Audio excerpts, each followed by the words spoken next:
นั้นเรายังเข้าไม่ถึงนะครับเราก็ว่าไปตามที่พระพุทธองค์ทรงแสดงไว้นะครับแล้วก็พูดถึงวิธีการต่างๆนะครับที่จะให้พวกเราเนี่ยเข้าถึงนิพพานนะครับนิพพานเป็นสภาวะธรรมที่สามารถเข้าถึงได้แต่มีวิธีการเข้าถึงนะครับไม่ใช่ทำแบบไหนก็เข้าถึงได้นะครับแต่เขามีทางของเขานะครับมีทางของเขาที่จะเข้าได้นะครับไม่ใช่ว่าไปทางไหนก็ได้ไม่ใช่อย่างนั้นนะครับถ้าว่าโดยวิธีปฏิบัติเนี่ยเขาก็เรียกว่าเป็นเอกายานมรรคครับก็คือมีทางเดียวนะจริงนะมีทางเดียวนะครับมีในศาสนาเดียวนะครับแล้วก็ต้องไปคนเดียวด้วยนะทางนี้ไม่จะ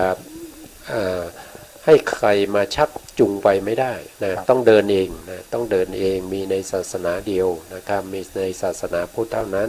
แล้วก็เป็น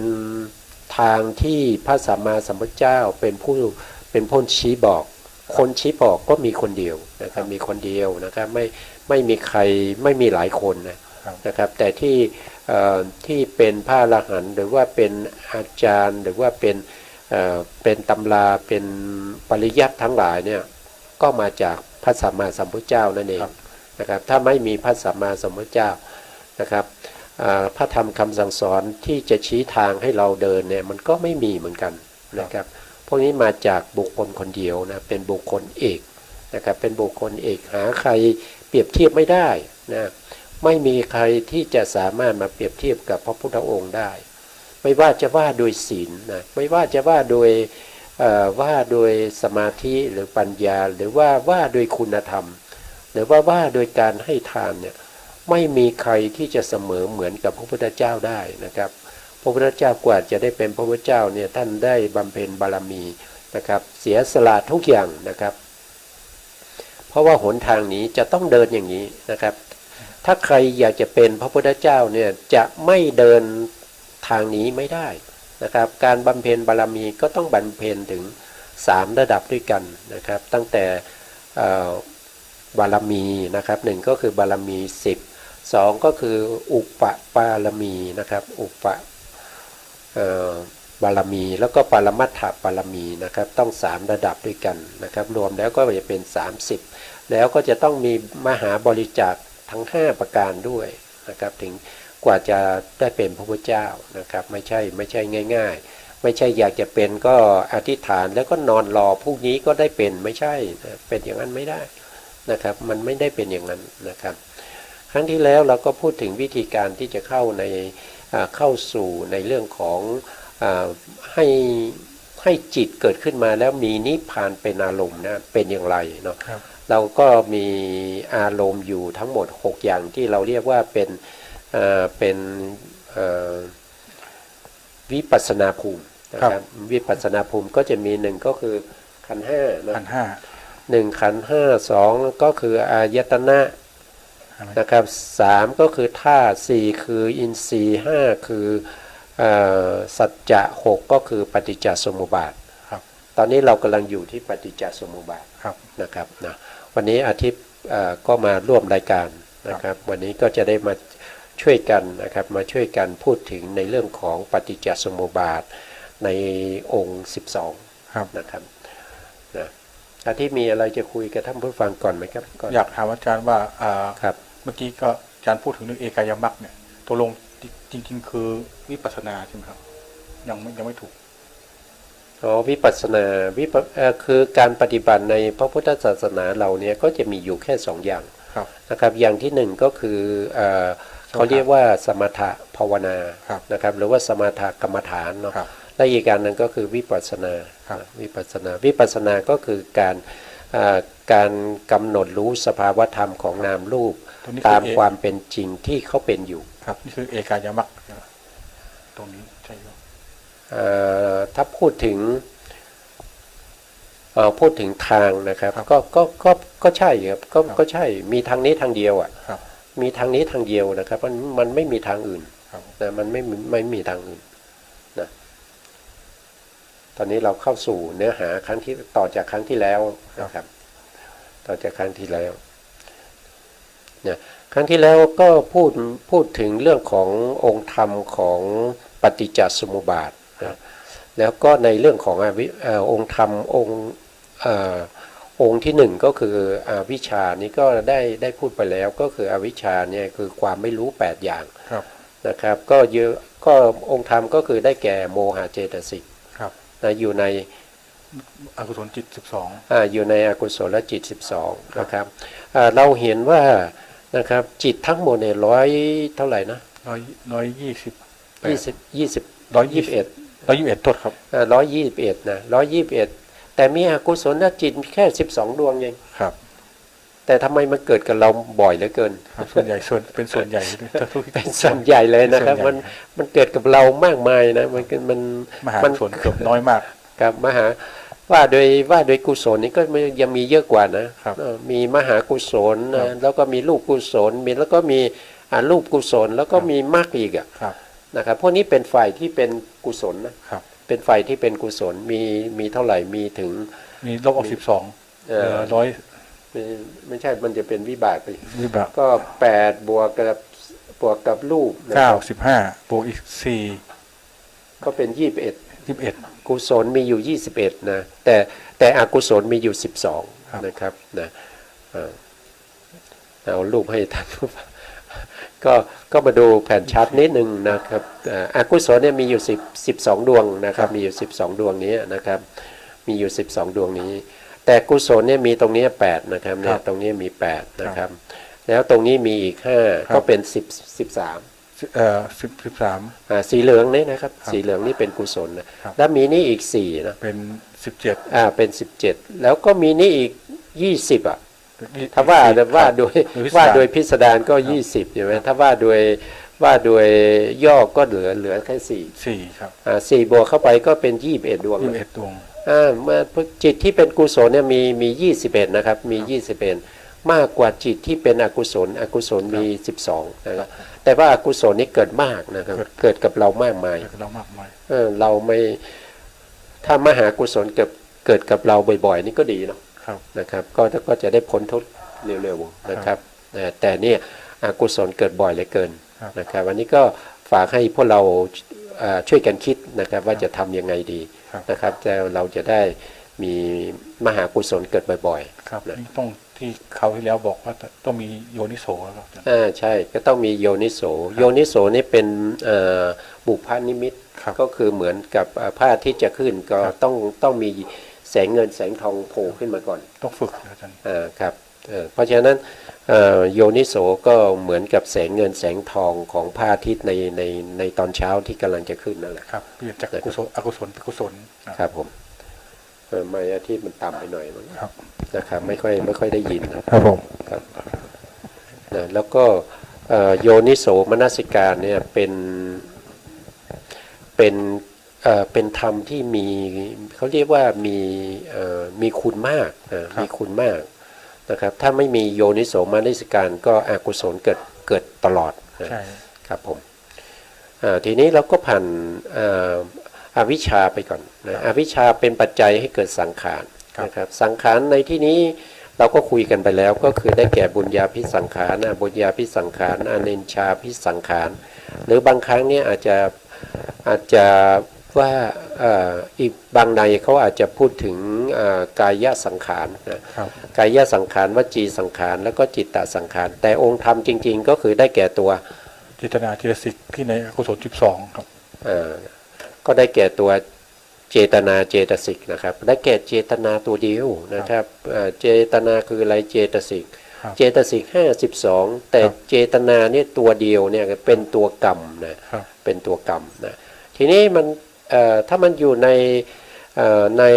บุญญาภิสังขารนี่ก็คือเจตนาอยู่ในจิตไหนครับบุญญาอกุศลจิต12ถ้าเป็นบุญญาภิสังขารแล้วครับบุญญาภิสังขารก็คือรูปมหากุศล8แล้วก็รูปกุศล5เป็น13ครับแล้วก็ถ้าเป็นอาเนญชาภิสังขารก็คืออยู่ในอรูปกุศลครับอรูปกุศล4ครับอาทิตย์ดูตรงนี้ด้วยเพราะถ้าตรงนี้มันไม่ขึ้นจะแสดงว่าไม่ค่อยดีนะ นะครับต่อไปนะครับต่อไปในข้อที่3นะในข้อที่3เนี่ยสังขารเนี่ยก็เป็นปัจจัยให้เกิดวิญญาณนะครับให้เกิดเป็นวิญญาณทีนี้วิญญาณเนี่ยก็คือได้แก่ในที่นี้นะครับในที่เราเรียนเรื่องของปฏิจจสมุปบาทก็คือได้แก่อะไรโลกุตระวิปากจิต32ครับเว้นพลจิต4ครับครับผมก็คือโลกิยวิบากเนาะวิบากนี่เป็นผลเนาะครับผมวิบากนี่เป็นผลของ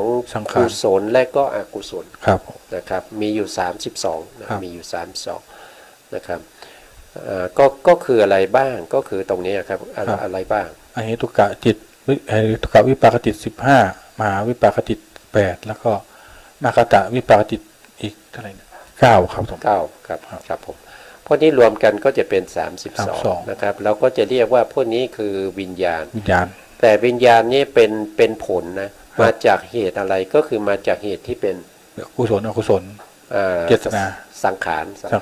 นะครับตรงนี้เราพูดถึงปฏิจจสมุปบาทเราเอาตัวองค์นะครับเอาตัวองค์จริงๆอาที่พูดก็ถูกนะครับแต่เป็นตัวองค์ธรรมของสังขารนั่นเองนะครับอวิชชาเป็นปัจจัยให้เกิดสังขารสังขารก็เป็นปัจจัยให้เกิดวิญญาณแล้วทีนี้วิญญาณเป็นปัจจัยให้เกิดอะไรครับนามรูปครับเกิดนามรูปนามกับรูปนะครับนามคืออะไรครับนามคือเจตสิก35ที่ประกอบกับโลกุตระวิปากจิต32ครับก็คือเจตสิก35ที่ประกอบอยู่ในโลกิยวิปากจิต32ครับถ้ารูปล่ะครับรูปคือหมายถึงคือกรรมชรูป20ครับกรรมชรูป20เนี่ยต้องที่ในปฏิสนธิการต้องอยู่ในปฏิสนธิการด้วยนะครับแล้วก็มีจิตตชรูป13ในประวัติการนะครับตรงนี้สงสัยหรือเปล่าถ้าสงสัยก็ดูแผ่นชาร์ตนะครับแผ่นชาร์ตนะครับว่าตรงที่สงสัยเนี่ยก็คือเราสงสัยในกรณีที่ว่าปฏิสนธิการนะครับตรงที่ปฏิสนธิการมีกรรมชรูป20ครับคือได้แก่อะไรอย่างเงี้ยแล้วก็ในประวัติการเนี่ยได้แก่จิตตชรูป13นี่ได้แก่อะไรเราเอากรรมชรูปก่อนเนาะเอากรรมชรูปก่อนว่ากรรมชรูป20นี้ได้แก่อะไรนะครับเราก็มาดูแผ่นชาร์ตตรงนี้นะครับรูปทั้งหมดเนี่ยมีอยู่28นะครับแต่ถ้าเป็นกรรมชรูปในปฏิจจสมุปบาทเนี่ยเขาเอา20นี้ได้แก่อะไรบ้างครับมีอวิโภครูป8แล้วครับอวินิโภครูป8นะครับคือรูปที่แยกจากกันไม่ได้ครับมีอยู่8รูปนะท่านผู้ฟังคงจะจำได้นะครับเพราะเราเรียนเรื่องรูปผ่านมาแล้วนะทบทวนอีกนิดนึงก็ได้มีปัทบีบาโปเตโชวายโยแล้วก็ครับมหาพุทธรูปนะมหาพุทธรูป4ครับแล้วก็มีรูปารมณ์มีรูปารมณ์เป็น5แล้วคันธารมณ์เป็น6ทัสสารมทัสสารมก็เป็น7ครับแล้วก็อาหารละรูปอาหารละรูปก็เป็น8เนี่ยอาหารก็เป็น8นะครับเป็น8รูปนี้แยกจากกันไม่ได้เรียกว่าวินิโภครูป8ครับผมนะครับแล้วก็ภาวะรูป2เดี๋ยวที่อันนี้8แล้วใช่ไหมครับ8ก็มีนี่อีกรูปหนึ่งปฏิเฉทรูปนี่9ปฏิเฉทรูปก็เป็น9พวกนี้เกิดจากสมุฏฐานทั้ง4นะครับไม่ว่าจะเป็นมหาพุทธรูป4นะครับตูปาโลมคันธาโลมรัสสาโลมแล้วก็อาหารแล้วก็ปริเฉทรูปนี้เกิดจากสมุฏฐานทั้ง4ลองสังเกตดูจะมีสีอยู่นะครบ4สีเลยนะครับอาจารย์ครับก็คือสีแดงสีเหลืองสีส้มแล้วก็สีฟ้าแดงหมายถึงกรรมเหลืองคือจิตแล้วก็สีฟ้านี่อาหารแล้วก็ส้มสีอุตุนะครับครับผมแต่พวกนี้เราเรียกว่าเป็นรูปที่8รูปแรกเนี่ยเราเรียกว่าอวินิโภครูป8นะครับแล้วก็บวกกับปริเฉทรูป1ก็เป็น9ครับแต่ในที่นี้เราพูดถึงกรรมชรูปใช่ไหมครับแต่เขาเกิดได้ด้วยสมุฏฐานทั้ง4เราไม่เอาสมุฏฐานอื่นนะเราเอาเฉพาะสมุฏฐานที่เป็นจิตเป็นกรรมเป็นกรรมอย่างเดียวนะครับเพราะว่าเขาเกิดได้4สมุฏฐานนะครับเราตัดสมุฏฐานทั้ง3นั้นออกไปเราเอาเฉพาะสมุฏฐานที่เป็นกรรมอย่างเดียวครับผมนะครับ ก็จะเป็น9รูป 9 รูปแล้วครับ แล้วก็รูปที่เกิดจากกรรมโดยตรงเลย ไม่ได้เกิดจาก มี สมุฏฐานอื่นมี มี อีก9 มีอีก 9 ครับ ก็คืออะไรบ้างครับ ปัจจัยรูป 5 ครับ ภาษาทรูป5มีอะไรบ้างครับ จักขุโสตะคานะชิวหากายะ นี่เป็นอายตนะภายในนะครับ ครับก็จะมีอยู่5 จักร แล้ว วรรดิ นะครับ ต่อไปครับ ต่อไปอิทธิภารูปกับ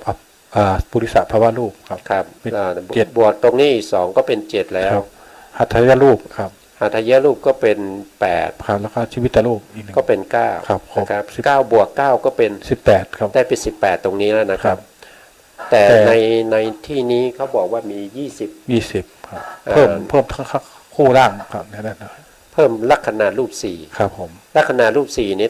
ต้องแยกเป็น2ส่วนเท่านั้นเอง ครับผม นะครับ ก็คือในส่วนที่เป็น เป็น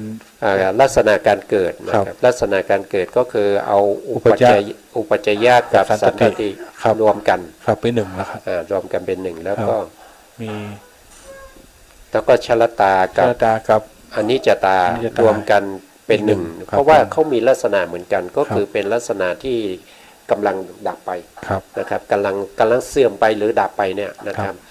แต่ข้างอุปัจจยะกับสันตติเนี่ยเขามีลักษณะเหมือนกันก็คือกำลังเกิ เกิ ด ดครับ เกิดแล้วก็เกิดต่อสืบต่อกันไปอย่าง ครับ เงี้ย ผม ก็เลยเอาลักษณะนะครับลักษณะการเกิดกับลักษณะการดับ ครับมี2อีก2เพิ่ม ของ อีก กรรมชรูปนะครับ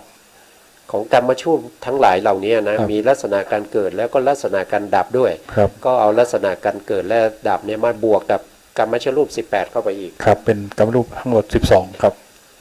อันนี้ที่มาที่ไปของกรรมรูป20 20นะครับกรรมชรูป20นะอันนี้ก็เป็นที่มา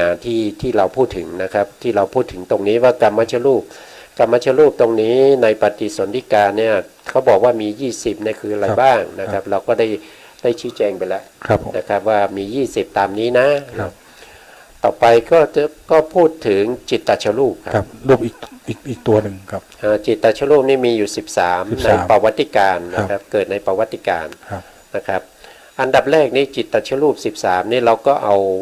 อวินิโพครูปมาเลย ครับ เพราะอวินิโพครูป8นี่มันเกิดจากสมุฏฐานทั้ง4อยู่แล้ว ครับผม นะครับเพราะฉะนั้นอวินิโพครูป8ก็ได้8รูปแล้ว ครับ นะครับได้8รูปละ13นี่ก็จะเหลืออีก5รูปคือ ครับผมปฏิเสธรูปอีก1ก็คือตรงนี้ ครับ นะครับ ตรงนี้คือสัทธารูป สัทธรูป สัทธารูปคือ เสียง คือเสียง ครั นะ บ ครับเสียงนะครับอันนี้ก็จะได้เมื่อกี้ได้ 8 ตรงนี้ก็ได้เป็น9แล้วเนาะ 9ครับเป็น9 นะครับแล้วก็บวกตรงนี้อีก 10 เป็นตรงนี้ก็คือปริเฉทรูป ครับ นะแล้วก็บวกกับตรงนี้วิการละรูปอีก3 ครับ ก็รวมเป็น 13ครับ รวมเป็น เพราะ 13ก็คือที่มาของ ครับ จิตตชรูปนี้ ครับ นะ กิจรูปมีทั้งหมด15นะครับมันจะหายไป2คือวิญญาตรูป2ครับวิญญาติรูป2นี่เขา ครับ เขาไม่เกิดในจิตที่เป็นวิปากจิตนะครับมาจากตรงนี้วิปากจิตมาจากตรงนี้ เป็นองค์ธรรมขององค์ที่3นะครับคือสังขารเป็นปัจจัยให้เกิดวิญญาณนั้นได้แก่วิปากจิตนะครับเพราะฉะนั้นวิปากจิตนี้ไม่สามารถที่จะทำให้เกิดการเคลื่อนไหวกาย แล้วก็พูดจาได้ ครับ ก็เลยตัดออกไป วิปากจิตนี่คงคล้ายๆกับตัวภวังค์หรือเป็นตัวหนึ่งนะครับ ครับ ตอนนั้นหลับครับผมหลับนี่เราคงจะพูดไม่ได้เคลื่อนไหวไม่ได้ครับ ถ้าหลับจริงๆหลับสนิทนะครับ ครับ ครับ นะมีตรงไหนอีกที่น่าสงสัยในเรื่องของนามรูปนะครับนามรูปนามก็คือเจตสิกนะครับพวกเราจำไว้นิดหนึ่งนะครับว่านามเนี่ยก็คือตัวเจตสิกแล้วก็เจตสิกนี่มาจากไหนก็คือเจตสิกที่เกิดในวิปากจิต32นี้นะครับในวิปากจิต32นี้เพราะว่าเขาเป็นเหตุเป็นปัจจัยต่อกันมา ครับ นะครับก็คือเจตสิก32ที่เกิดในวิปากจิต35วิปากจิต32นะครับวิปากจิต32เนี่ยนะครับถ้าเราดูแล้วเนี่ยเจตสิกจะเกิดอยู่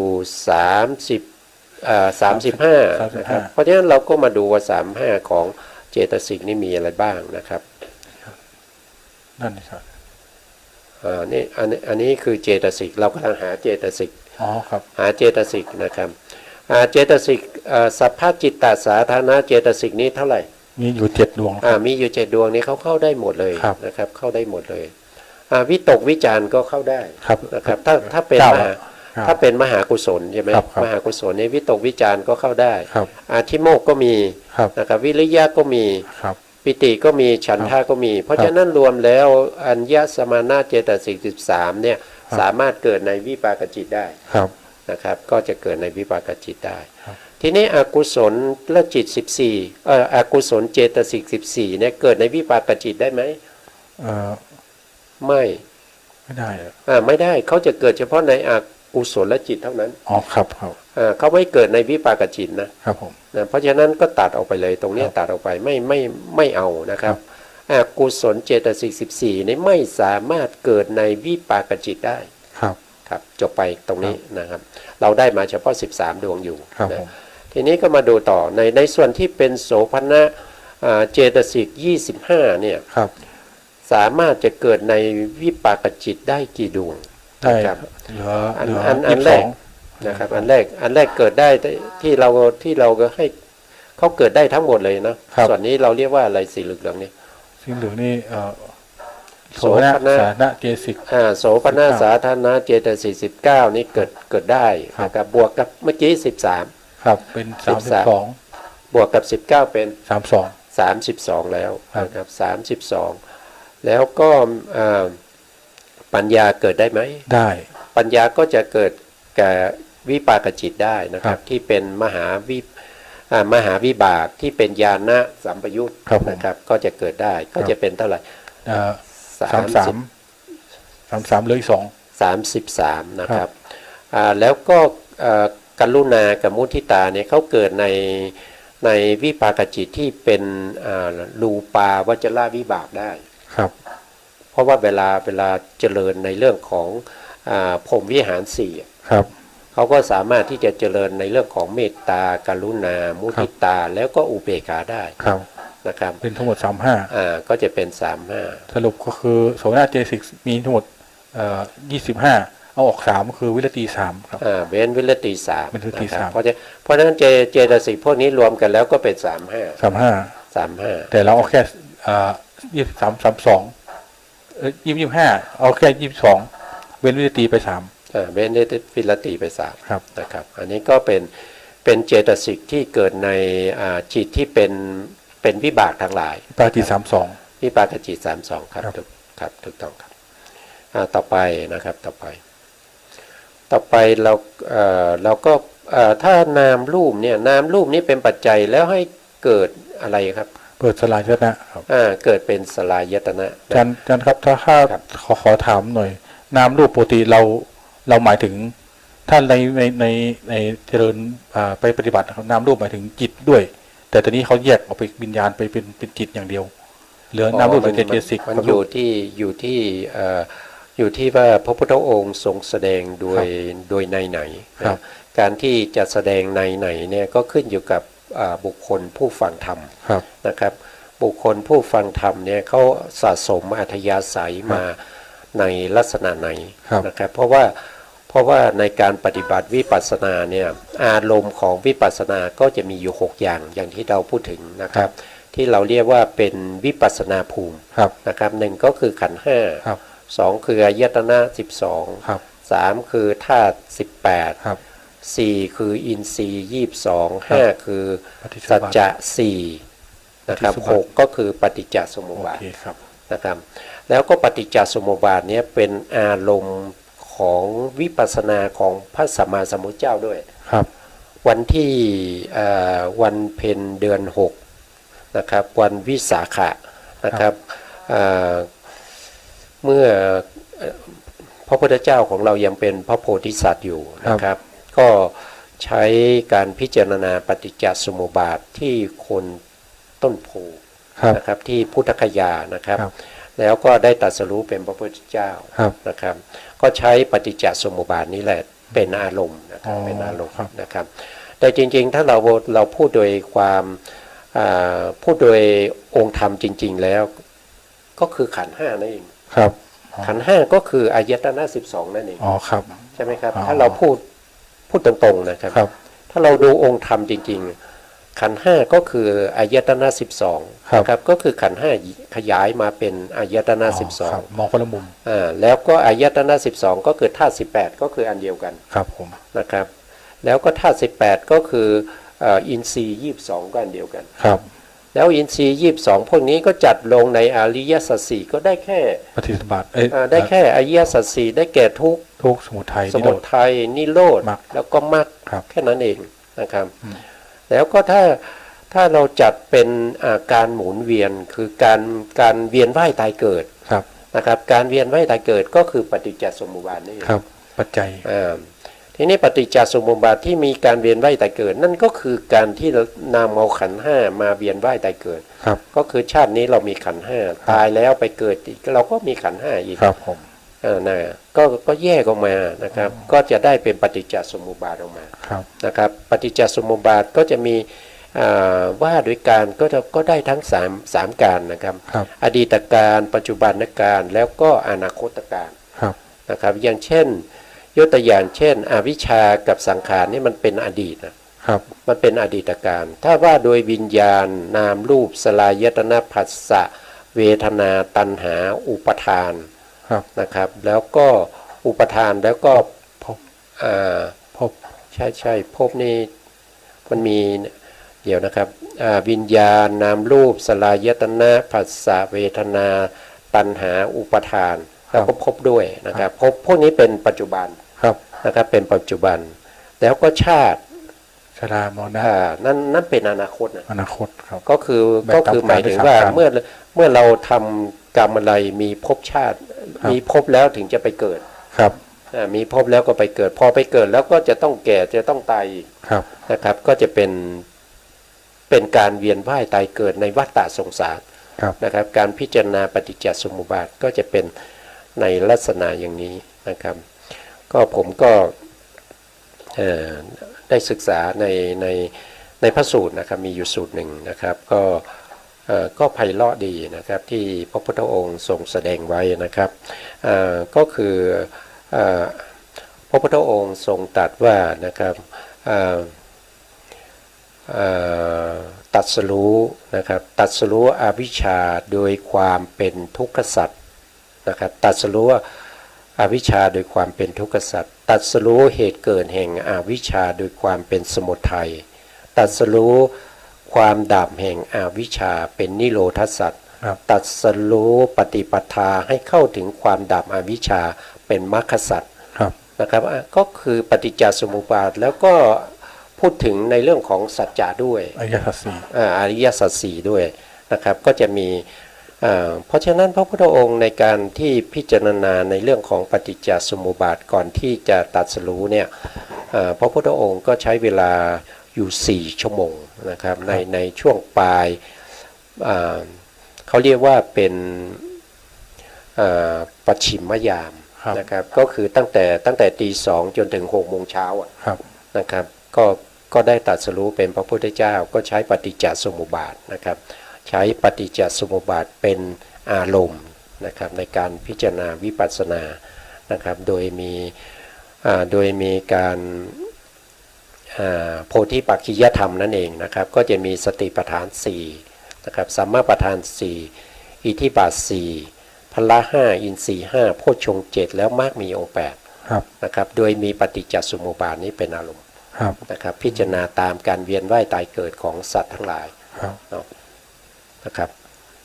เมื่อกี้เราพูดถึงนามรูปเป็นปัจจัยให้เกิดสลายตนะนะครับสลายตนะสลายตนะนี่หมายถึงอะไรครับที่หมายถึงอัจฉตะอายตนะครับอายตนะภายในครับอัจฉตะนี่ก็คือภายในนะครับอัจฉติกะอัจฉติกะอายตนะกายาอัจฉติกะกายตนะกายตนะ6นะครับก็ได้แก่จักขายนะโสตายนะคานายนะชิวหายนะแล้วก็กายนะแล้วก็มนายนะครับคือเรากล่าวว่าปิด32จักขายนะนี่คือจักขุประสาทนะครับโสตประสาทคานาประสาทชิวหาประสาทกายประสาทครับแล้วก็มนายนะหมายถึงโลกุยะวิปากจิต32ที่เราพูดมนายตนะนี่ก็คือตัวจิตนะครับเป็นตัวนามเป็นตัวนามก็คือตัววิญญาณนะครับ จิตในที่นี้เนี่ยหมายถึงมีเจตสิกประกอบด้วยนะครับมีเจตสิกประกอบด้วยเจตสิกที่ประกอบในนี้ก็คือน ามรูปในเตียน1035เจตสิก35นั่นเองนะครับประกอบอยู่ในนี้ เพราะว่าจิตจะเกิดขึ้นเองไม่ได้ ครับ นะครับหรือว่าเจตสิกจะเกิดเองไม่ได้ ครับ เขาต้องอาศัยกันเกิดขึ้น นะค ครั รับบ โดยมีจิตเป็นประธาน ครับ แล้วก็มีเจตสิกเกิดร่วมด้วยเพราะว่าจิตและเจตสิกเนี่ยเขาจะต้องมีลักษณะ4อย่างนะครับเขาถึงเกิดได้ นั่นก็คือ เกิดพร้อมกัน เกิดพร้อมกัน ดับพร้อมกัน ดับพร้อมกัน มีลมเดียวกัน มีรับอารมณ์เดียวกั รับลมเดียวกัน แล้วก็อาศัยวัตถุเดียวกันเกิด อาศัยวัตถุเดียวกันเกิดขึ้นนะค ครั รับบ เขาจะต้องมี4อย่างประกอบกันนะครับเขาถึงเกิดขึ้นมาได้ ครับ นะครับแล้วอายตนะตรงนี้เนี่ยเป็นอายตนะภายในนะครับ จริงๆอายตนะมีอยู่2อย่างเนาะ ครับ เป็น ภายในกับภายนอก อายตนะภายในกับ ภายนอก ภายนอกถ้าภายนอกที่คู่กับจักขายตนะที่เป็นจักขายตนะนี่เขาเป็นภายในเป็นอชัตติกายตนะ ครับ ถ้าเป็นอายตนะภายนอกเนี่ยเขาคู่กับอา คู่ ยต กับ นะ รูปารมณ์ครับจักรวศาสตร์คู่กับรูปารมณ์ คู่กับรูปารมณ์ ครับ นะครับเมื่อจักขูอาศัยจักขูประสาทกับรูปารมณ์แล้วก็เกิดเป็น เป็นวิญญาณ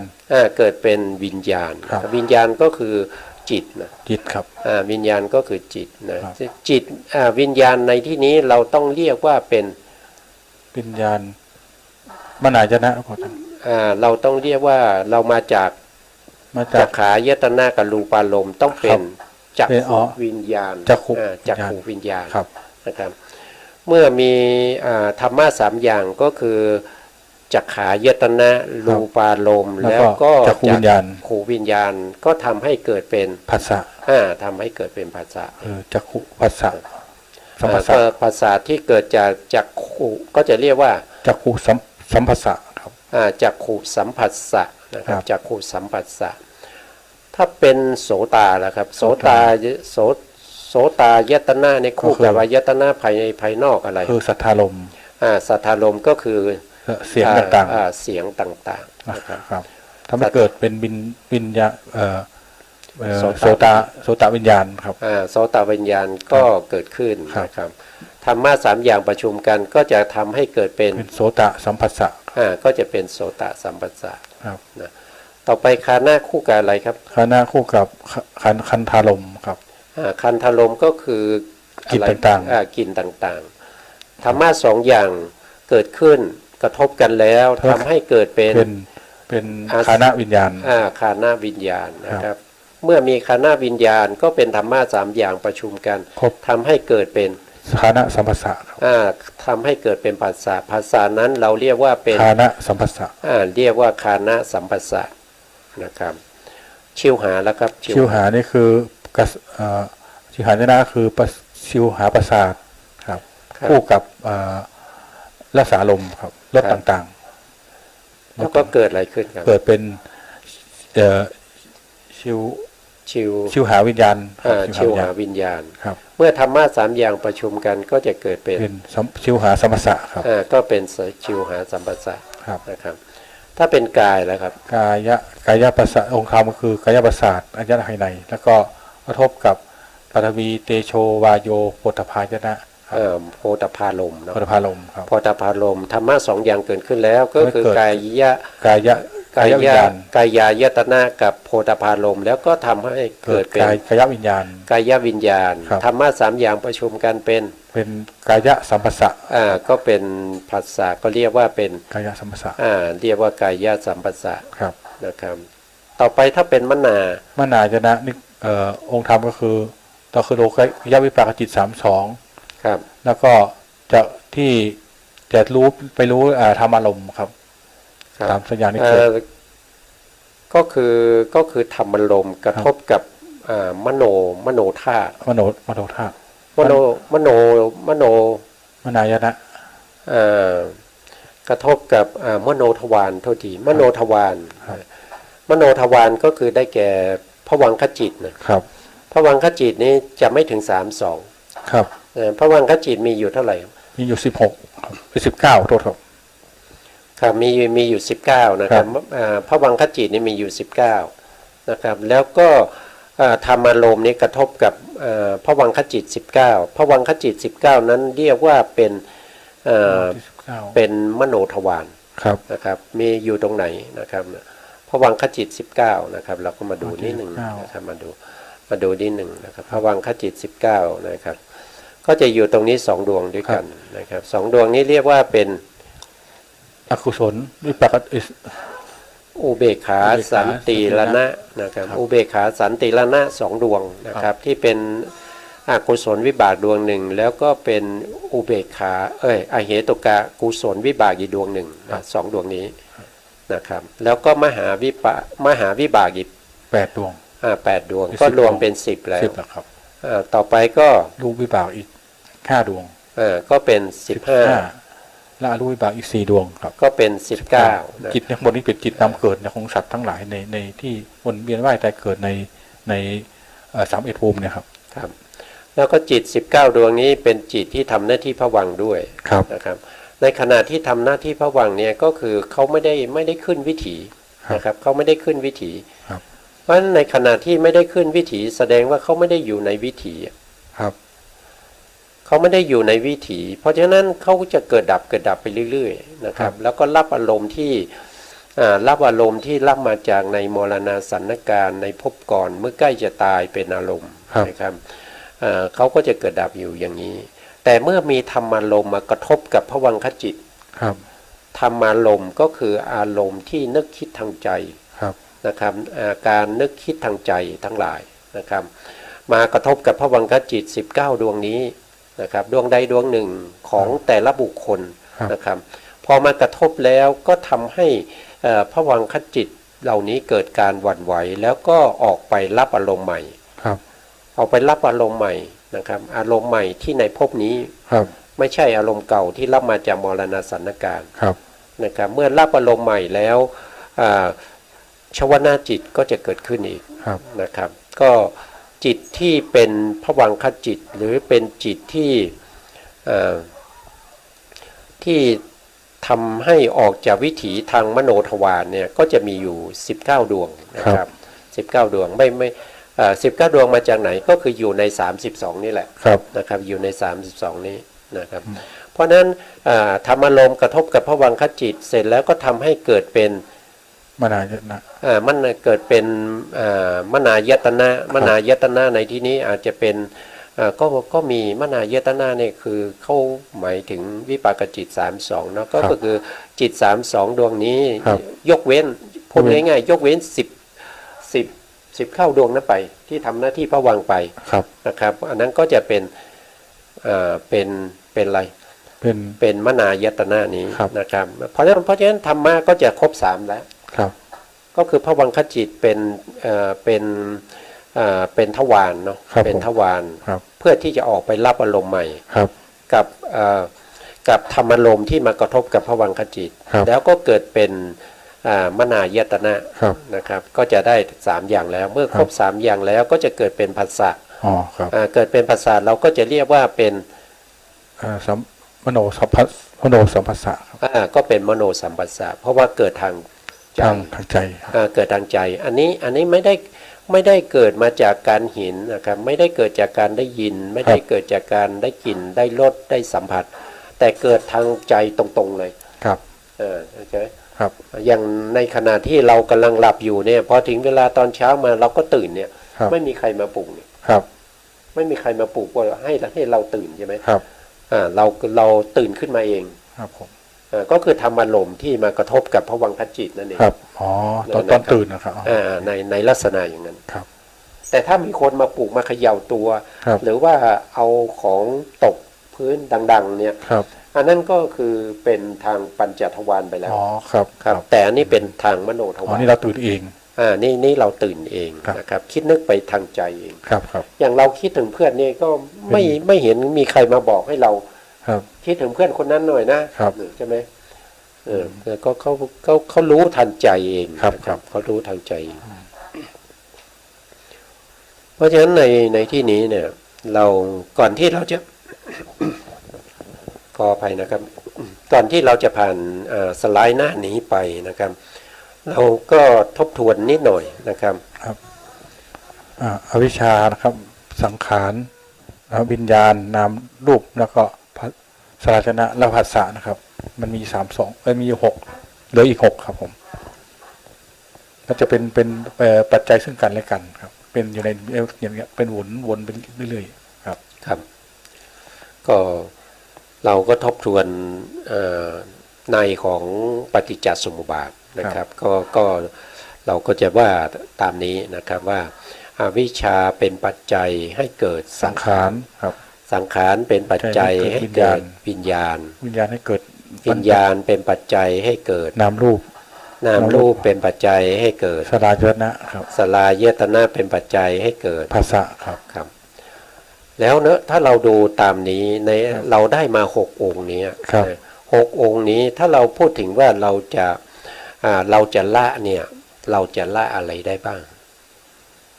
คงได้ละตรงข้อแรกอาจารย์แค่วิชาครับต้องละที่อวิชชานะครับอยู่ๆจะมาละที่สังขารนี้ไม่ได้ละที่สังขารไม่ได้เพราะสังขารนี้องค์ธรรมได้แก่ตัวเจตนาครับตัวเจตนานี้เป็นถ้าเราจัดเข้าในอริยสัจสี่เนี่ยเจตนานี้เป็นทุกขสัจนะครับเจตนาทุกขสัจเพราะว่าเจตนานี้เป็นทุกขสัจครับนะครับแล้วก็วิญญาณนี่ทุกขสัจเหมือนกันเป็นทุกขสัจเหมือนกันนะครับเป็นทุกขสัจเหมือนกันนะแล้วก็นามรูปก็เป็นทุกขสัจสลายตนะก็เป็นทุกขสัจนะผัสสะก็เป็นทุกขสัจเหมือนกันครับเพราะฉะนั้นทุกขสัจนี้เรามีไว้ทำอะไรให้รู้อย่างเดียวมีไว้กำหนดรู้อย่างเดียวนะครับมีไว้กำหนดรู้นะครับทุกขสัจนี้มีไว้กำหนดรู้นะครับอวิชชาทีนี้อวิชชาเนี่ยถ้าว่าโดยองค์ธรรมจริงๆเนี่ยเขาได้แก่โมหะเจตสิกนะครับโมหะเจตสิกนะครับแต่ถ้าว่าโดยเขาเรียกว่าเป็นสมุทัยเนี่ยมี2อย่างนะครับสมุทัยที่เป็นสมุทัยสัจจะอย่างหนึ่งนะครับแล้วก็เป็นสมุทัยแบบสามัญอย่างหนึ่งครับสมุทัยแบบสามัญอย่างหนึ่งนะครับอวิชชาเนี่ยเป็นสภาวธรรมที่เราต้องละเราต้องละนะครับอวิชชานะครับรู้ได้ยังไงว่าเราต้องละนะครับก็รู้ได้จากโพธิปัจขิยธรรมนะครับ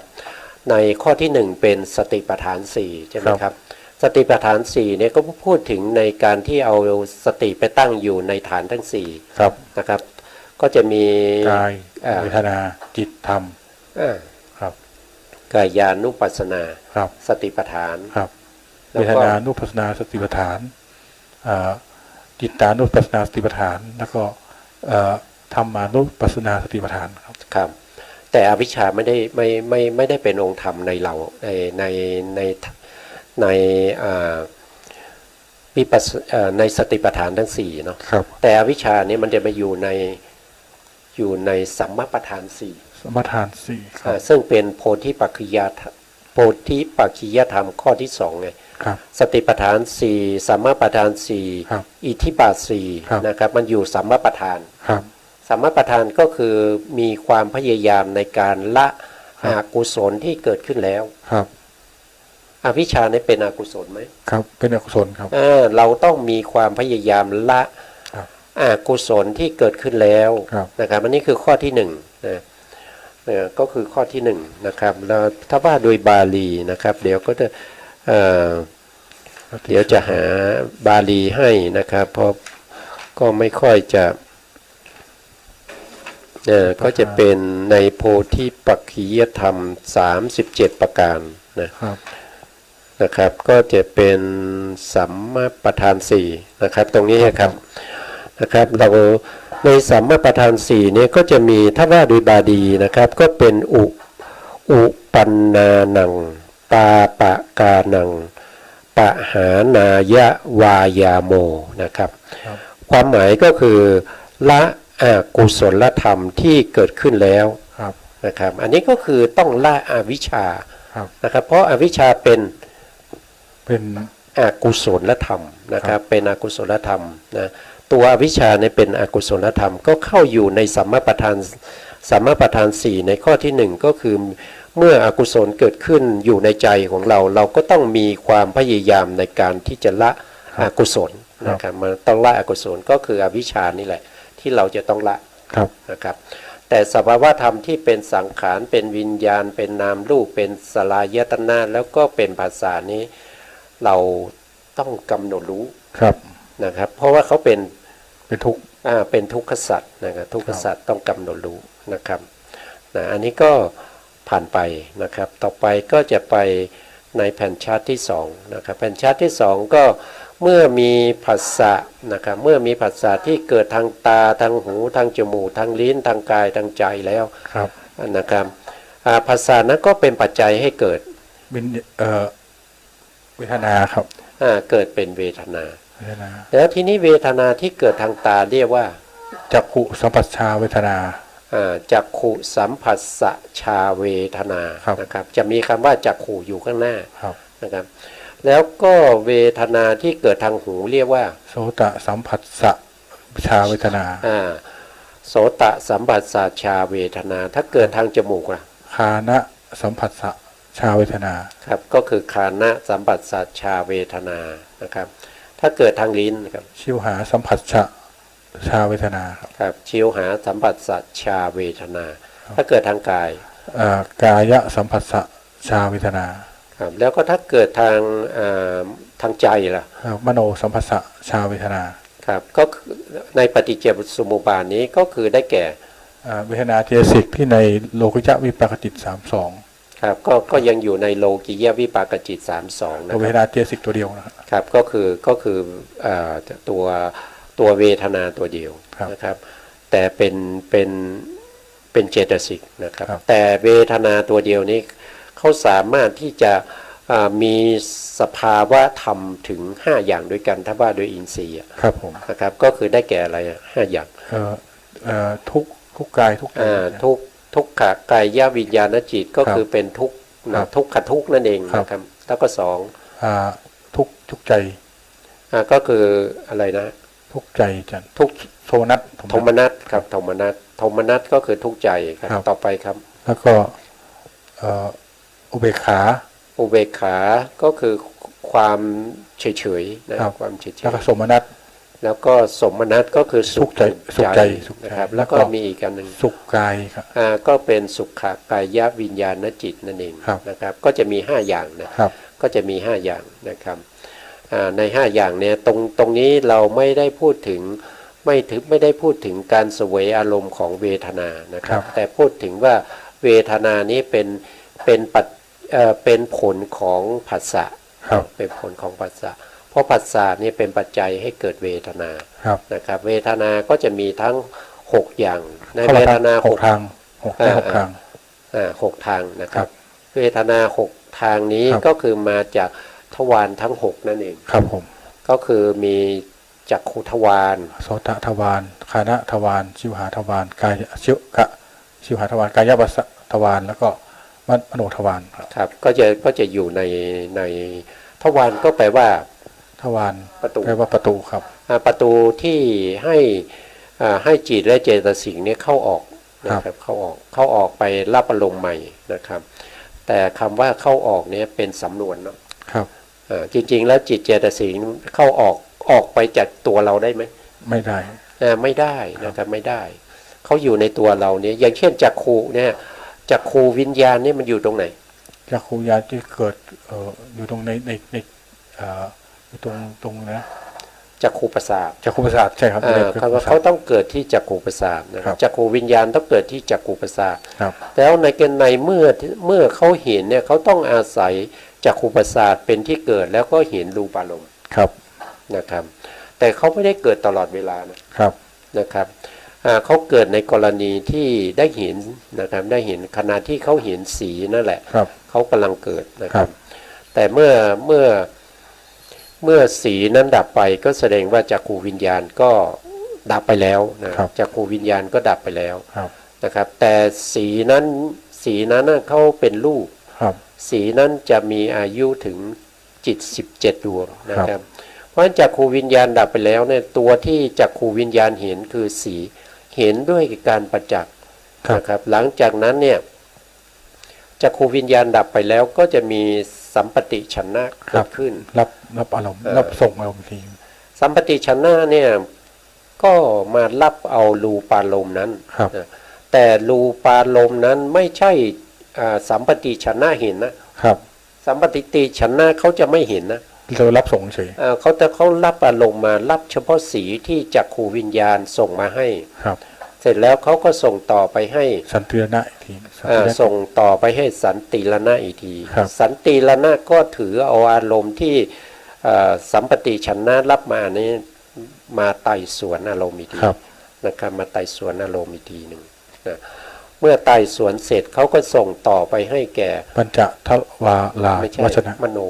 มันมโนครับมโน มโนทวาราวชนะจิตนะครับ ครับ ก็ทำหน้าที่โวทัพนะใน ครับ การตัดสินอารมณ์นะครับ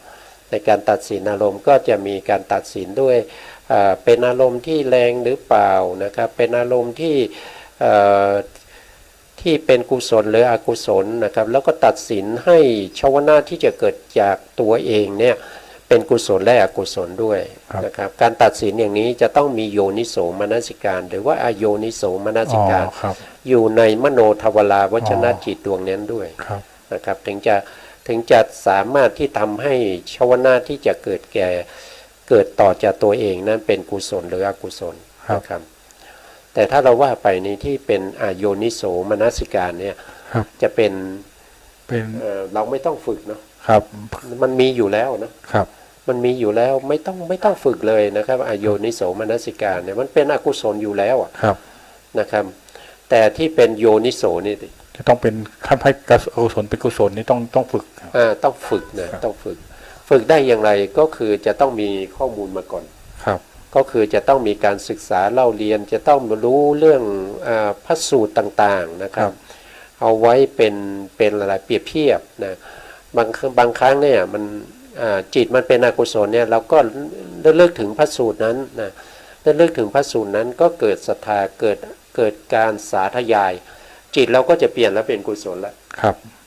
นะครับจิตเราก็จะเปลี่ยนเป็นกุศลนะครับเพราะฉะนั้นโยนิโสมนสิการโยนิโสมนสิการเนี่ยมีความสำคัญนะครับ ครับ เพราะฉะนั้นถ้าใครมีโยนิโสมนสิการตั้งแต่เช้าถึงเย็นเนี่ยนั่นแสดงว่าวันนั้นทั้งวันเนี่ยจิตเราเป็นกุศลทั้งวันเลย โอ้ครับ เอาเยี่ยมเลยนะ ได้หายาก เยี่ยมเลยนะครับเวลาไปปฏิบัติธรรมนะครับไม่ว่าจะไปปฏิบัติธรรมสำนักไหนก็ตามนะครับ ครับ ต้องให้ได้มหากุศล อ๋อครับ นะ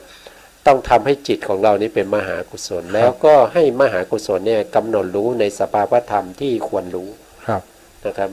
สภาวธรรมที่ควรรู้ก็กำหนดรู้สภาวธรรมที่ควรละก็ต้องละ ครับ นะครับสภาวธรรมที่ควรทำให้แจ้งก็ต้องพยายามทำให้มันแจ้ง ครับ นะครับสภาวธรรมที่ควรเจริญเราก็ต้องเจริญ ครับ นะครับมันก็มีอยู่4ข้อ ครับ นะครับไม่พ้นไปจากทั้ง4ข้อนี้นะครับ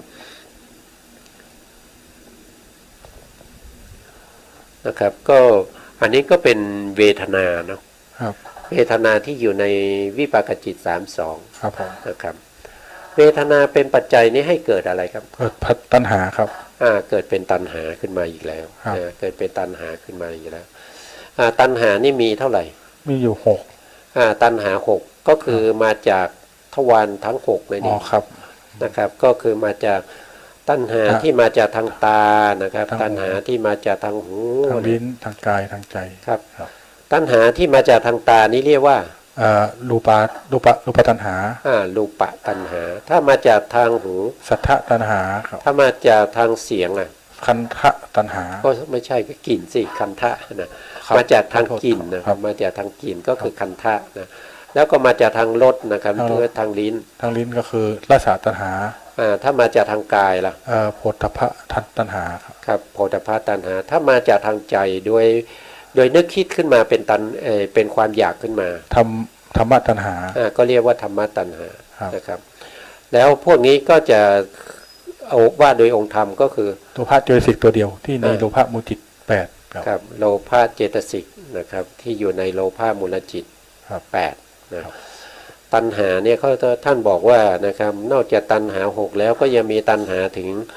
108 108ครับ 108นะครับ มีเริ่มจากตัณหา3ก่อนนะครับ กายะภาวะตัณหาวิภวะตัณหาแล้วก็กรรมตัณหาก รรมตัณหาก รรมตัณหา ภาวะตัณหา วิ วิภวะตัณหาครับก็เป็นตัณหา3นะครับแล้วคูณด้วยอารมณ์อีกทางหกทางก็คืออารมณ์6ก็คือตรงนี้นะครับเนาะก็คืออารมณ์ทางตาเนี่ยอารมณ์ทางตาทางครับผมครับจนถึงทางใจเนี่ยก็จะมีอยู่6อย่างคูณ3ก็เป็น18นะฮะครับแล้วก็การมีอดีตปัจจุบันอนาคตอีก18คูณ3เป็น54แล้วได้54แล้วตัณหา54แล้วมีภายในภายนอกคูณอีก2ก็กลายเป็น108ครับคูณกับตัณหาที่อยู่ในเราเรียกว่าตัณหาภายในตัณหาที่อยู่ที่ผู้อื่นเรียกว่าตัณหานอกครับก็มี2อย่างนะครับมีทั้งในตัวเราและก็มีทั้งในผู้อื่นด้วยนะครับก็2คูณเข้าไปอีกเป็น108ก็เป็น108ก็ได้ตัณหา108นะครับวันนี้เวลาก็ใกล้จะหมดแล้วนะครับอาทิตย์มีอะไรที่จะพูดคุยกับท่านผู้ฟังก่อนท้ายรายการครับก็มีการกลับมาทบทวนใหม่ครับบางทีเรียนแล้วก็ลืมแล้วก็กลับมาทบทวนใหม่ครับได้มาทบทวนใหม่ครับได้รู้ขึ้นครับแต่ก็ใช้เวลาทบทวนนิดหน่อยครับเรื่องการศึกษาในตัวของเราเนี่ยนะครับในสภาวธรรมที่อยู่ในตัวของเราเนี่ยก็มีอยู่2อย่างเท่านั้นเองนะครับมีรูปกับนามเนาะครับมีรูปกับนามนะครับถ้าเราไม่สนใจตัวเราไม่ศึกษาตัวเรานะครับไปสนใจภายนอกก็จะทำให้เราเนี่ยไม่รู้จักตัวเองครับแล้วก็เราก็จะแบกรับเอาความทุกข์ไว้นะครับไม่มีโอกาสที่จะพ้นจากทุกข์ไปได้นะครับเพราะฉะนั้นถ้าเราศึกษาในตัวของเราแล้วก็เกิดความรู้ความเข้าใจมากขึ้นเราก็สามารถที่จะพ้นจากทุกข์ได้ในโอกาสต่อไปนะครับครับวันนี้เวลาหมดแล้วครับนะครับก็เราก็ศึกษาในเรื่องของพระอภิธรรมมาก็จะถึงปีแล้วนะครับก็จะถึงปีแล้วนะประมาณเดือนกันยานะครับกันยาก็จะได้ปี1นะครับนะนี่หมายถึงตั้งแต่เริ่มจิตเจสิกเลยครับตั้งแต่เริ่มจิตมานะครับอาจารย์ได้แจ้งพวกท่านผู้ชมอย่างครับว่าจบนิพพานจะไปไหนต่อ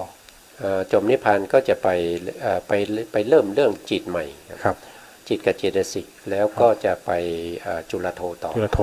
ครับผมครับวันนี้เวลาหมดครับก็หมดแล้วครับสุดท้ายนี้ก็ขอกราบขอบพระคุณพระครูสมุทรวิศวัตรวรกิจโจผู้อำนวยการสถานีพระพุทธศาสนานะครับและวัฒนธรรม FM 104.5 วัดไผ่หินจังหวัดเชียงใหม่นะครับแล้วก็ขอบคุณพระครูปริยัติยานุศาสตร์นะแล้วก็ขอบคุณท่านผู้ฟังและผู้ชมทุกท่านนะครับขอให้ท่านผู้ฟังและผู้ชมมีแต่ความสุขความเจริญนะครับแล้วก็ให้ได้ดวงตาเห็นธรรมในเร็วๆนี้ครับผมลาไปก่อนครับสวัสดีครับสวัสดีครับ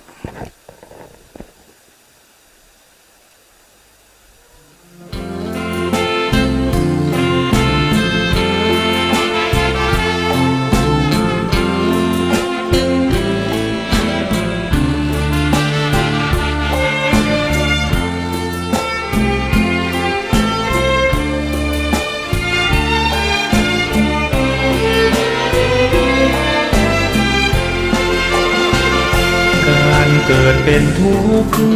เหตุทำให้เกิดทุกข์ช่องทางดับทุกข์นั้นคืออุเบกขาอริยสัจสี่รวมความได้เห็นปัญญาส่องฉายบัญชาในภาวะจิตในโลกิยธรรมโลกุตรธรรมจุด